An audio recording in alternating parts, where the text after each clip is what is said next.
네, 계속해서 마가복음서 이야기의 마지막 부분을 함께 나누고 있습니다. 오늘은 예수의 겟세마네에서의 기도, 그 다음에 가룟 유다의 배반, 그리고 어떤 젊은이에 관한 말씀을 함께 살피실 텐데요. 오늘 본문을 통해서 우리에게 주시는 하나님 말씀을 함께 나누도록 하겠습니다. 먼저 겟세마네라고 하는 곳은 그 올리브산의 서쪽 기슭 위에 있는 곳인데요. 위치상으로는 이제 올리브산과 예루살렘의 그 사이에 있는 곳입니다. 그 겟세마네라고 하는 이름의 뜻은 기름 짜는 틀입니다. 기름 짜는 틀. 아마도 그 올리브 열매의 기름을 짜는 용도로 사용되었던 장소라고 할까요? 그런 듯합니다. 그런데 쭉 한번 보시면 아시겠지만은 겟세마네의 이야기는 전체적으로 좀 고립되어 있는 예수의 외로움을 보여준다고 할 수 있습니다. 한편으로는 당신의 기도에 대한 하나님의 즉각적인 응답이 없으심이 있고요. 또 다른 한편으로는 지금까지 자신을 따라왔던 그 제자들의, 물론 오늘 본문은 그들이 피곤했다라고 얘기는 하고 있지만 어쨌든 그 제자들의 무력함 그 사이에서 하나님의 무응답과 제자들의 무력함 사이에서 본문 속에 예수는 너무나 외롭습니다. 아무도 자신의 그 마음과 자신이 처한 그 상황을 알아주지 않는 듯한 그런 깊음, 외로움이라고 할 수가 있습니다. 예수께서는 그렇게 겟세마네에 이르러서 이번에도 베드로와 야고보와 요한을 따로 데리고 기도하러 산으로 가십니다. 이 세 제자를 따로 데리고 가신 이야기가 이전에도 있었죠. 변화산 이야기에서. 거기서도 그 세 제자들은 스승 예수와 함께 따로 동행해서 산 위에 올라간 경험이 있습니다. 그런데 변화산 이야기에서 그들이 본 것이 예수의 그 초월적인 영광이었다라고 한다면 오늘 본문에서 그들은 스승 예수의 가장 인간적인 그 연약함을 목도하는 목격자가 됩니다. 그러니까 이제 양극단의 모습을 다 보게 되는 것이죠. 하나님의 신비한 어떤 아들로서의 그 영광의 극한의 영광의 모습과 하나님의 아들이라고 하기에는 너무나 연약해 보이는 극한의 연약한 모습을 그들은 지금 번갈아 가면서 보고 있다라는 것입니다. 그런데 공통점은 무엇이냐면은 그들은 변화산에서도 예수의 변모를 통해 드러난 그분의 본 모습을 알아보지 못했고 오늘 본문에서도 그들은 예수의 참된 마음, 예수의 심정을 알아채지 못하고 잠들어 버렸다라고 하는 것이죠. 오늘 본문은 우리에게 아주 중요한 문제를 하나 보여주는데요. 바로 예수께서 당신의 죽음을 두려워하셨다라는 사실입니다. 제자들에게 뭐라고 말씀하실 정도였냐면 당신의 마음이 근심에 쌓여서 죽을 지경이다라고 그렇게 말씀하십니다. 아이고 죽겠네. 제가 예전에 이런 말씀을 설교할 때마다 드렸던 것, 우리 복음자리 교회뿐만 아니라 제 설교를 들었던 모든 교우분들에게 사죄드립니다. 왜냐하면 아이고 죽겠네 하지 말라고 제가 말씀을 드렸거든요. 근데 우리 공동체도 제가 말씀을 드렸죠. 죽겠는 건 죽겠는 겁니다. 네. 힘든 건 힘든 것이고. 그래서 제가 죽겠네 하지 말고 숨을 한 템포 느려서 쉬시면서 죽게 있네라고 제가 얘기를 하라고 말씀을 드렸는데 뭣도 모르고 그런 얘기한 것 회개합니다. 네. 어쨌든 예수께서 또 당신의 제자들에게 내가 정말로 마음이 근심에 쌓여 죽을 지경이라고 말씀하실 정도로 당신은 지금 외롭고 두렵고 힘든 상황에 놓여 있다라고 말씀을 하시는 것이죠. 그러니까 우리에게 주어진 하나님의 구원이라고 하는 것이 어떠한 힘겨움이나 어떠한 어려움도 없이 그냥 거저 주어진 것이 절대로 아니다. 라고 하는 것을 오늘 본문이 우리에게 잘 보여주고 있습니다. 그런데 더 중요한 것은 이러한 두려움까지도 물론 이 말이 쉽지는 않겠습니다만은 하나님과 그분의 뜻을 향한 신뢰로 극복한다는 것이 더 중요하다라고 하는 것이죠. 예수는 의로운 분이시지만 당신이 당하는 고난 자체가 겁나지 않으셨던 것은 아닙니다. 그분도 아픈 건 아픈 것이고 힘든 건 힘든 것이고 겁나는 건 겁나는 것이십니다. 그분이 마치 그분은 원래 하나님이시니까 어떠한 고통도 아픔도 모르셨을 거야. 아니요. 절대로 아니다. 라고 하는 것이죠. 그분은 하나의 연약한 인간이었습니다. 구약에 보시면 의로운 순환자가 드리는 기도가 시편 42편과 43편에서 대표적으로 나타나는데 그 시편에서 의인은 고난이 두렵고 또 그 앞에서 그가 낙심하고 괴로워하지만 그럼에도 불구하고 하나님을 의지하는 것을 이렇게 표현합니다. 오늘 예수의 말씀과 아주 비슷한 문구인데요. 내 영혼아 내가 어찌하여 그렇게 낙심하며 어찌하여 그렇게 괴로워하느냐. 너는 하나님을 기다려라. 이제 내가 나의 구원자 나의 하나님을 또다시 찬양하련다. 라고 그렇게 노래를 합니다. 예수의 기도에는 바로 이러한 의로운 순환자의 기도가 메아리치고 있다라고 할 수 있습니다. 그렇게 의로운 순환자이신 예수는 오늘 본문에서 당신을 기다리고 있는 시간이 비껴가고 당신이 마셔야 한 잔이 거두어지기만을 하나님께 기도하십니다. 그러니까 우리가 사실 하나님께 기도하지 못할 것이 없다는 거예요. 우리가 미처 놓치고 있는 사실은 예수께서도 당신을 기다리고 있는 시간과 잔을 아무렇지 않게 받아들이시지는 못했다라고 하는 것이죠. 하지만 동시에 예수는 이렇게 기도하십니다. 그러나 내 뜻대로 하지 마시고 아버지의 뜻대로 하여 주십시오. 그러니까 내가 이것을 가능하면 비껴갔으면 좋겠습니다라고 기도하던 그 시간에서조차도 예수께서는 그 시간을 맞이해야 되고 그 잔을 드셔야 하는 것이 궁극적인 하나님의 뜻이다라고 하는 것은 알고 계셨다라고 하는 것이죠. 그러니까 사실 우리가 하나님의 뜻을 몰라서 행하지 못하는 것이 아니라 알지만 그것을 내가 받아들이기가 싫은 경우가 사실은 태반이다 라고 하는 것을 우리는 잘 알고 있습니다. 하지만 제자들은 예수의 이 기도가 3번 반복되는 내내 잠들었다 깨었다를 반복합니다. 그렇게 3번의 기도 후에 예수는 제자들에게 말씀하십니다. 남은 시간을 자고 쉬어라. 그 정도면 넉넉하다. 때가 왔다. 보아라. 인자는 죄인들의 손에 넘어간다. 일어나서 가자. 보아라. 나를 넘겨줄 자가 가까이 왔다. 라고 3번의 기도 끝에 예수께서는 당신이 죄인들의 손에 넘겨지는 것이 하나님의 뜻임을 스스로 확인하고 그들을 기다리고 계십니다.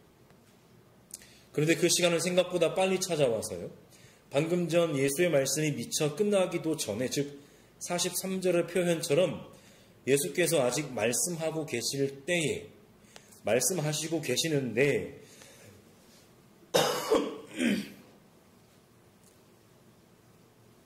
열두 제자 가운데 하나인 유다가 곧 왔습니다.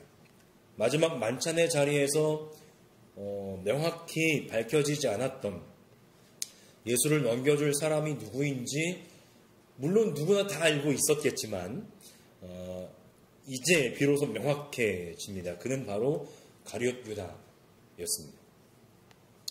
그는 혼자 오지 않고 함께 작당한 대제사장들과 율법학자들과 장로들이 보낸 무리와 함께 나타나는데 그들의 손에 쥐어진 것은 칼과 몽둥이였습니다. 유다는 그 무리와 신호를 짜 맞추고 옵니다. 한밤중이었을 테니까는요. 그리고 아마도 유다가 그들과 함께 신호를 짜 맞춘 이유 중에 하나는 뭐냐면 대제사장들과 율법학자들과 장로들이 보낸 그 무리는 아마도 예수가 어떤 사람인지를 잘 몰랐었던 것 같습니다. 아무나 막 잡아가면 안 될 테니까요.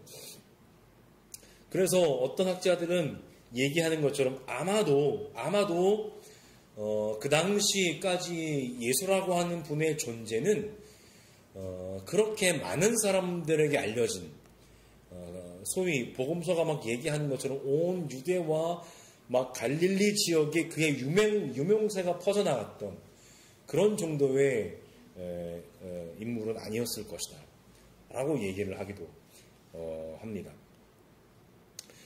어쨌든 유다는 그들과 신호를 짜 맞추기를 자기가 입을 맞추는 바로 그 사람이 그들이 잡을 사람이라는 것이죠.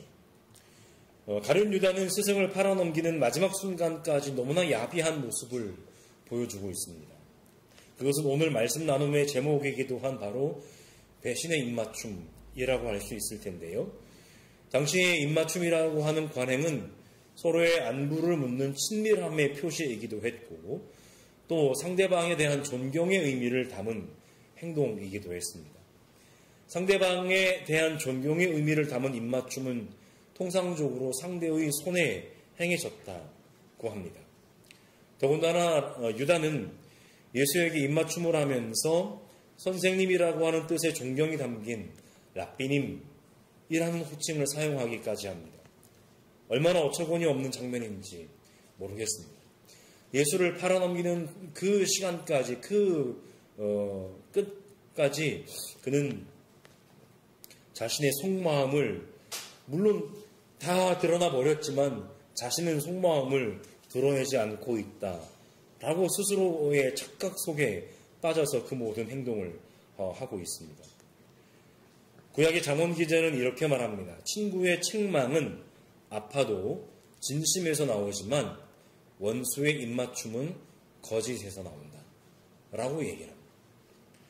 아마도 그 현장은 순식간에 아수라장이 되었을 겁니다. 유다가 신호를 보냈을 때 그들이 우르르 이제 몰려서 예수를 잡으려고 했을 것이기 때문에요.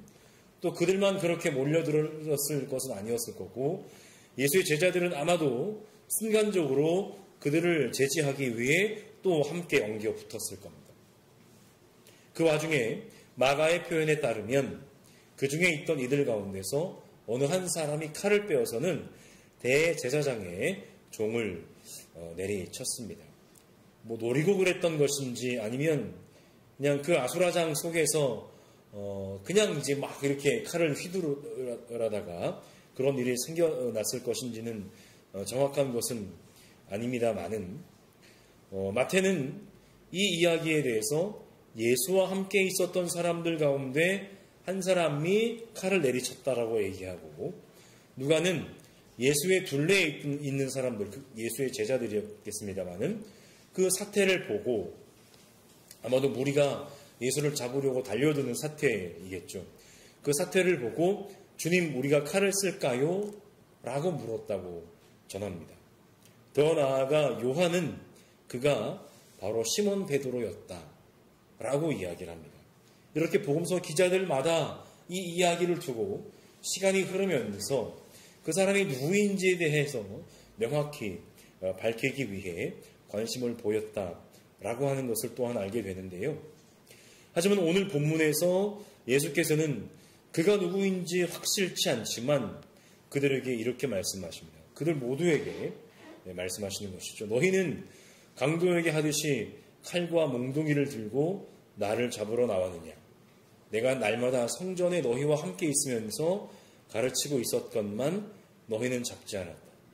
그러나 이것은 성경 말씀을 이루려는 것이다. 라고 말씀하십니다. 하지만 이 예수의 말씀 끝에 소요가 어느 정도 일단락 되었겠습니다마는 예수를 붙잡으려고 하는 그 무리들의 시도는 계속되었을 것이고 제자들은 너희가 모두 걸려 넘어질 것이다 라고 하셨던 예수의 말씀처럼 모두 예수를 버리고 달아납니다. 거기에 있었다가는 그들도 함께 잡힐까봐 아마 두려웠을 것입니다. 그렇게 망하는 모든 제자가 예수를 버리고 달아났다는 이야기 이후에 어떤 젊은이에 대한 두 구절의 이야기를 첨부합니다. 마가의 이야기에 따르면 그 어떤 젊은이는 맨몸에 혼니부를 두르고 아마도 붙잡혀가는 그 현장을 얘기할 텐데 예수를 따라가고 있었어요. 그런데 제자들이 도망했던 이유처럼 예수를 잡은 무리가 그도 잡으려고 하자 그는 혼니부를 버리고 맨몸으로 달아났다는 겁니다.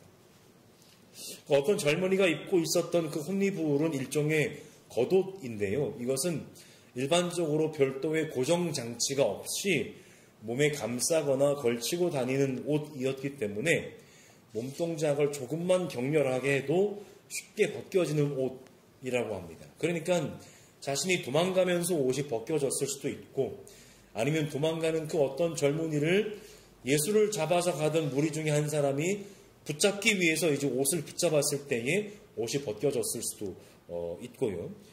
그렇다면 그 겉옷이 벗겨진 이후에 드러난 맨몸은 정말로 말 그대로 알몸이었다라기보다는 어느 정도 살결이 보이는 그 상태를 의미할 수도 아마 있었을 겁니다. 그것이 중요한 것은 아니기 때문에요.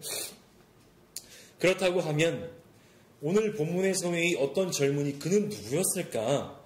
라고 하는 것에 대해서 대부분의 학자들은 아마도 본문의 이 어떤 젊은이가 바로 마가 복음서를 기록한 마가 자신이었을 것이다 라고 그렇게 추정을 합니다.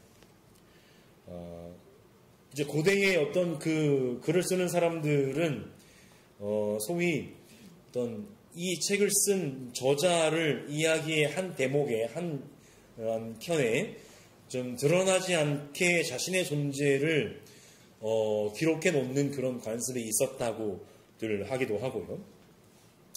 그렇게 따지고 보면 마가는 어떤 사람이었을까를 간략하게 말씀을 들어보면 바나바, 바울의 동역자였죠. 바나바의 사촌 동생으로서 바나바와 바울의 초기 선교 여행에 동참했던 사람이었습니다. 그런데 어떤 이유에서인지 키프로스에서의 사역, 구브로섬이라고 하죠. 그 사역 이후에 그 일행에서 이탈해서 집으로 돌아갑니다. 이것이 좀 큰 앙금의 원인이 되어서 바울은 두 번째 선교 여행에 마가를 데리고 가는 문제로 바나바와 크게 다투게 됩니다. 그리고 이 다툼 끝에 바나바와 바울은 서로 갈라지게 되죠. 이 사건은 아마도 마가의 개인적인 입장에서는 큰 아픔이었을 겁니다. 좋은 일 때문에 되돌아오지는 않았을 것이거든요. 아마 복음 전도 사역에 큰 고난이나 어려움이나 이런 것들이 있어서 마가는 아마도 그것을 참지 못하고 집으로 돌아왔었을 것인데, 하지만 이제 시간이 흐르면서 바울과 마가의 관계는 회복된 것으로 보입니다. 그래서 바울의 편지 가운데 마지막에 쓰였던 것으로 추정되는 빌레몬서에서 바울은 마가를 일컬어서 자신의 동역자라고 그렇게 부릅니다. 이런 과정에서 마가는 그 이전 더 과거에 예수를 버리고 달아났었고 복음 전도의 일행에서 어떤 어려움의 문제 때문에 이탈했었던 자신의 과거 행적, 그럼에도 불구하고 하나님의 은혜로 자신의 교회 공동체의 가운데서 믿음이 회복되고 바울이 자신의 동역자라고 부를 정도로 교회 안에서 또 귀한 일을 감당하기까지 그렇게 자신의 삶이 회복되는 경험을 했었을 것이고요. 그래서 그 경험을 가지고 예수의 이야기를 기록하기로 작정을 하고 복음서를 기록하면서 바로 예수의 생애의 가장 어두운 그 순간에 예수를 버리고 달아났던 자신의 아픈 과거를 두 구절이나마 기록해 놓았다고 할 수 있을 겁니다. 그렇다면 마가복음서의 청중들, 독자들은 이 사람이 누구인지를 이미 알고 있었을 것입니다. 바로 자신의 공동체의 가운데 한 사람이었던 마가라고 하는 것이죠. 그러면서 그들은 어떠한 위로를 받을 수 있었을 것인가? 바로 예수의 죽으심이 끝이 아니었고 마가의 믿음의 일순간의 실패 역시 그대로 끝은 아니었던 것처럼 마가 공동체가 지금 처하고 있는 그 어려움과 고난의 역경이라고 하는 것도 그것이 끝은 아닐 것이다. 아니다. 라고 하는 믿음으로 그 이야기, 복음서의 이야기를 들을 수가 있었을 것이라고 하는 것입니다. 물론 이 모든 이 마가의 저자설이라고 하는 것이 확실한 것은 우리가 확인할 수는 없는 부분입니다만은 충분히 개연성 있는 해석이라고 할 수 있습니다. 일견 실패로 보이는 예수의 죽음과 제자들의 배반 이야기 끝에 자신의 아픈 과거도 함께 덧붙여 놓은 것이죠. 그리고 말씀드렸던 것처럼 그리고 이것은 지금 고통을 겪고 있는 마가 공동체에는 또 하나의 새로운 희망의 메시지로 역할을 하고 있다고 볼 수 있겠습니다. 결론입니다. 예수의 겟세마네 기도와 이어지는 가룟 유다의 배반 이야기 그리고 제자들과 마가 자신의 도주 이야기는 마치 끝이 없는 어두운 터널이 계속되는 것처럼 보입니다. 예수의 간절한 기도는 즉각적으로 응답되지 않는 것처럼 보이고 그의 제자들은 배반하거나 도망합니다. 하지만 역설적이게도 마가복음서의 청중들, 즉 마가 공동체가 이미 알고 있는 것처럼 이 과정에서 이 시간을 비껴가게 해달라는, 이 잔을 거두어 달라는 예수의 간절한 기도는 결국 응답이 되었는데 예수의 뜻대로 응답이 된 것이 아니라 하나님의 뜻대로 응답이 되었습니다. 예수는 그 시간을 맞이할 수밖에 없었고 그 잔을 마실 수밖에 없으셨지만 그러나 그는 죽으셨을 뿐만 아니라 다시 살아나셨습니다. 이것이야말로 예수께서 기도하신 것처럼 하나님의 뜻, 하나님의 방법이었습니다.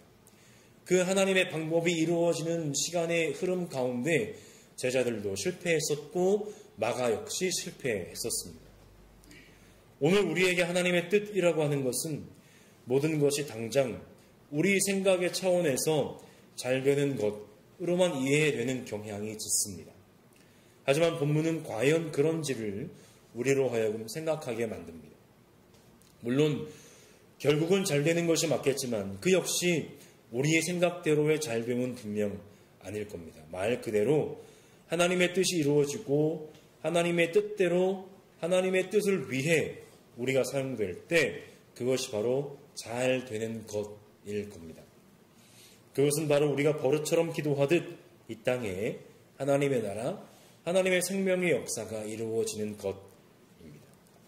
하나님의 뜻이라면 당신이 마주해야 할 시간, 당신이 마셔야 할 잔이라도 기꺼이 받아들이고 마시겠다는 예수의 몸부림. 그리고 한 번씩은 실패했으나 언젠가는 예수의 복음을 위해서 자신들의 목숨도 바치는 주님의 복음의 사람들로 바뀌었던 예수의 제자들, 또 오늘 복음서의 기록자인 마가, 그리고 수많은 복음의 동역자들처럼 그러한 삶을 살아가는 오늘 저와 여러분들이 될 수 있기를 간절히 소망합니다.